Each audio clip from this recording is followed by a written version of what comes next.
Welcome to another episode of IFS Meditations and Insights, a podcast dedicated to exploring the transformative power of the internal family systems model. Here we delve into the depths of self-discovery and healing, providing you with practical meditations to apply what you learn. I'm your host, Tim Fortescue, a trained IFS practitioner specializing in spiritual growth and healing, whether you've experienced religious trauma or are seeking guidance on your spiritual journey. I'm here to support you. So let's dive into another insight or meditation.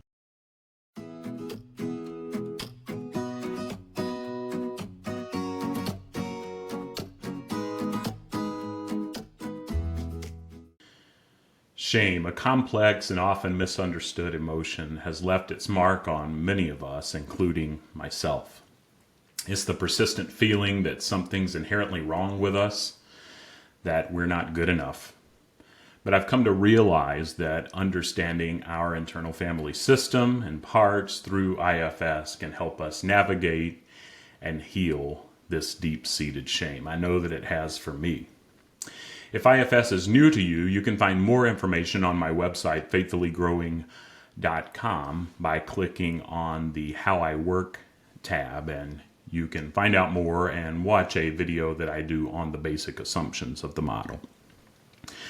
Shame often emerges when certain parts of ourselves feel unworthy or flawed, influenced by past experiences or societal messages we've internalized.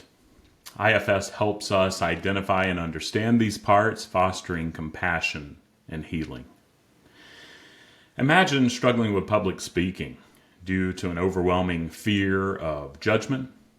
IFS would guide you to explore the fearful part within and its origins, perhaps linked to a childhood experience where you faced ridicule during a presentation.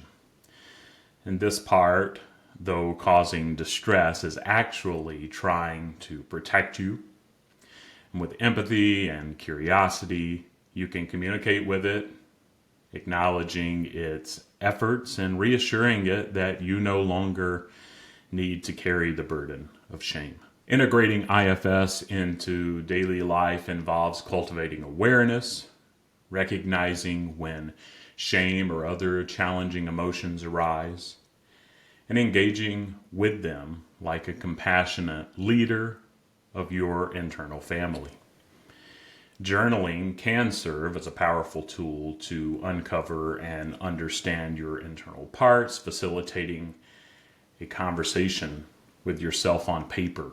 And I know I've mentioned journaling a couple times here, and I want you to know that I struggle doing a lot of journaling on a regular basis. And so I would encourage you, if you struggle with that, just have awareness of your parts first and maybe jot a couple of them down.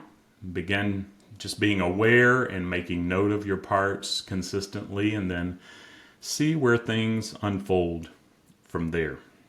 But do what is best for you and go easy on yourself and be gentle. Therapists or practitioners trained in IFS provide valuable guidance as a safe place to explore your internal dynamics. And I've been grateful to be able to meet several of the listeners of this podcast who have booked a free consultation through my website. So know if you need some support, I'd be glad to connect with you. Or you can always go to the IFS Institute website and find practitioners who may be in your area. Books and online resources offer further insight and practical advice for those interested in deepening their IFS practice. And on my free resources page, if you click resources on my site, you can find some of those books and other resources that may be helpful. Practicing mindfulness like meditation and deep breathing allows us to observe the emergence of shame without judgment. It's about listening to the stories our emotions have to tell. I've also extended IFS principles into my relationships, approaching others with curiosity and compassion when they express vulnerability or shame. And this has deepened connections and fostered more meaningful relationships. Just the other day, I was at the dog park and was walking my 2-year-old golden doodle, and he's got quite a bit of energy. And there was another lady there with her dog, a 9-month-old German Shepherd, and they were playing together, and the dogs were having fun, and I thought the lady was having fun too. But she, at one point, after about 5 minutes, turned around and said, "Can you call your dog?" And I was flooded with shame. And normally that would have taken over and become who I was. But in that instance, I was able to pause, to begin to unblend and realize that that part that was flooded with shame was just a part of me, doing the best it can to protect me. And that lady, she had parts of her that were coming up, that were doing the best that they could.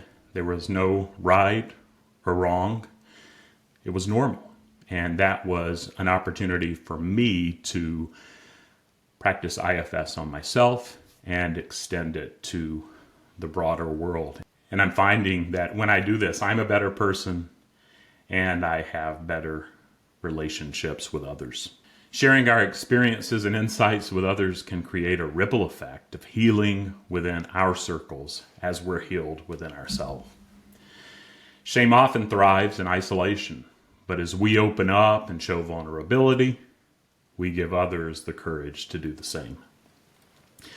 So as I wrap up here, just want to do some final thoughts. The journey to heal shame through IFS is personal, yet shared.